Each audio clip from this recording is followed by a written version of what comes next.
नमस्कार दोस्तों and welcome back to my channel जहां आपको मिलता है सिर्फ और सिर्फ एंटरटेनमेंट। और आज मैं लाया हूं इनक्रेडिबल हल्क का जायंट साइज इशू। तो यार वीडियो पे नए हो तो वीडियो को लाइक कर देना और चैनल को सब्सक्राइब कर देना। और साथ ही मेरे चैनल पर ज्वाइन बटन स्टार्ट हो गया है तो आप वहां से भी ज्वाइन कर सकते हो। और उसी के साथ अब आप मुझसे व्हाट्सएप पर भी जुड़ सकते हो जिसका लिंक मैं आपको डिस्क्रिप्शन में दे दूंगा। तो यार ये इशू हमारे 11th इशू के बाद शुरू होता है जिसमें हम बैनर के स्ट्रगल को देखेंगे। ये इशू 11th और 12th इशू के बीच में ही डील करता है जिसमें हमें पता चल जाएगा कि बैनर चार्ली के साथ अब क्या करेगा जो पिछले इशू में डॉल बन चुकी थी। तो अब आगे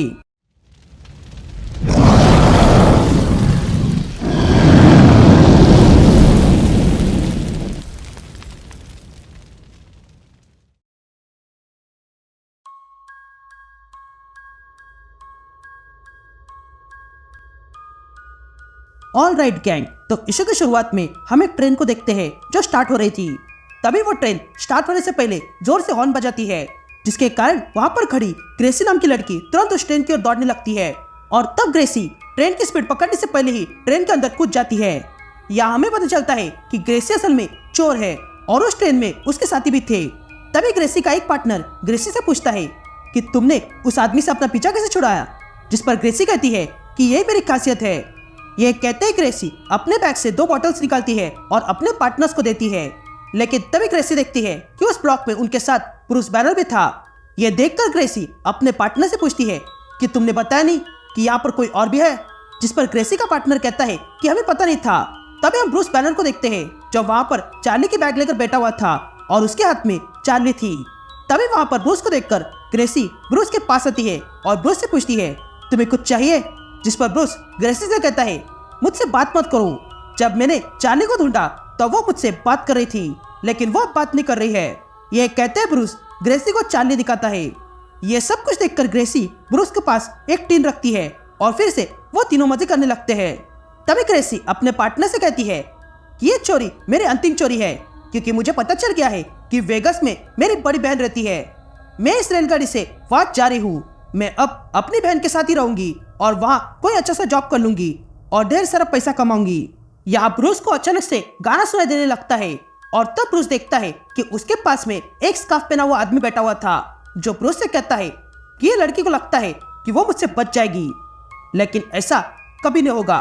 तभी वो आदमी ब्रूस के पास आता है और कहता है कि तुम्हें मैंने पहले कभी नहीं देखा है, तो क्या तुम भी वेगस जा रहे हो, जिस पर ब्रूस उस आदमी से कहता है कि मुझसे बात मत करो, जिस पर वो आदमी कहता है ठीक है, मैं तो बस यहाँ नए दोस्त बनाना चाहता हूँ और वैसे भी मेरा नाम पैचवर्क जैक है और ये रेल मेरा है और हर एक यात्री को यहाँ पर टोल देना पड़ता है। तभी जैक ग्रेसी की ओर देखता है और ब्रूस से कहता है मैं इस ग्रेसी को कब से देख रहा हूँ, उसकी आंखें अच्छी है और आज मैं उससे वही टोल में लूंगा, लेकिन बात तुम्हारी करे तो तुम्हारे पास ऐसा कुछ नहीं है, पर मैं तुमसे ये जीवित टोल ले लूंगा, वो भी टोल के नाम पर। यह सुनते ही ब्रूस जैक से कहता है कि तुमसे पहले कई सारे डेविल्स ने मुझसे सौदा किया था लेकिन वो सब मारे गए, तो अगर तुम मरना नहीं चाहते हो तो मुझसे और बच्चे से दूर हो जाओ। यह सुनते ही पैचवर्क जैक अपने मॉन्स्टर रूप में आ जाता है और ब्रूस से कहता है तुम्हें क्या लगा तुम यहाँ पर स्पेशल हो? मैं पैचवर्क जैक हूँ और मैं ये काम तब से करता आ रहा हूँ जब तुम्हारे दादाजी भी पैदा नहीं हुए थे। मैंने तुम जैसे कई सारे लोगों के हाथ, पैर, गुर्दे और फेफड़े लिए हैं, तो तुम मेरे सामने कुछ भी नहीं हो। तुम्हें लगता है कि तुम मुझसे बच पाओगे, तो ये तुम्हारी गलतफहमी है। यह कहते ही पैचवर्क जैक मॉन्स्टर बन जाता है, लेकिन तब हम देखते हैं कि ब्रूस के हाथ से वो डॉल नीचे गिर चुकी थी और तब हल्क बाहर आने लगता है और आते ही वो जैक को जोरदार पंच मारता है। यह देखकर ग्रेसी और उसके पार्टनर्स डर जाते हैं। तभी ब्रूस इन तीनों से कहता है कि अगर तुम्हें तुम्हारी जान प्यारी है तो इस ट्रेन से कूद जाओ। यह कहते ही हल्क पूरी तरह बाहर आ जाता है और तब हल्क को देखकर वे तीनों तुरंत उस ट्रेन से बाहर कूद जाते हैं। तभी वो मॉन्स्टर फिर से हल्क के सामने आता है और कहता है मैं तुम्हें जानता हूँ, पर तुमने उस बच्चे को जाने देकर बहुत बड़ी गलती की, अब उसका टोल तुम्हें ही चुकाना होगा। यह कहते ही वो मॉन्स्टर हल्क पे अटैक कर देता है। तभी वो मॉन्स्टर हल्क से कहता है कि मैं इस जीवित गुड़िया को अपने साथ लेकर जाऊंगा और तुम मेरा कुछ नहीं कर पाओगे। लेकिन तभी हल्क उस मॉन्स्टर का मुंह पकड़ता है और उसे नीचे घुसाता है, जिसके कारण पूरी ट्रेन टूटने लगती है। यहाँ ट्रेन की यह हालत देखकर दोनों मोटरमैन डर जाते हैं, इसलिए वे लोग ट्रेन को अलग करने का तय करते हैं और वे लोग उस बोगी को अलग कर देते हैं। या उस बोगी के अंदर वो मॉन्स्टर चार्ली को उठा लेता है और हल्क से कहता है मेरा काम पूरा हो गया, अब मैं जा रहा हूँ, लेकिन तुम्हारे लिए जरूर आऊंगा। यह कहते हुए वो मॉन्स्टर दूसरे बोगी पर कूद जाता है, लेकिन तभी हल्क भी उसे रोकने के लिए आ जाता है। यहाँ वो मॉन्स्टर चार्ली को लेकर आगे बढ़ने लगता है और एक एक करके सारे बोगी को हल्क पर फेंकता है, लेकिन हल्क उन बोगी को तोड़ते हुए मॉन्स्टर की ओर बढ़ने लगता है।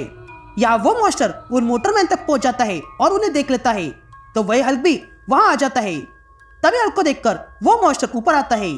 यहाँ हम देख पा रहे थे कि इस मॉन्स्टर ने एक मोटरमैन को मार दिया था। तभी हल्क को वहां देखकर वो मॉन्स्टर हल्क से कहता है, ये मेरा मैदान है और ये मेरा खेल है, तो तुम यहाँ से चले क्यों नहीं जाते।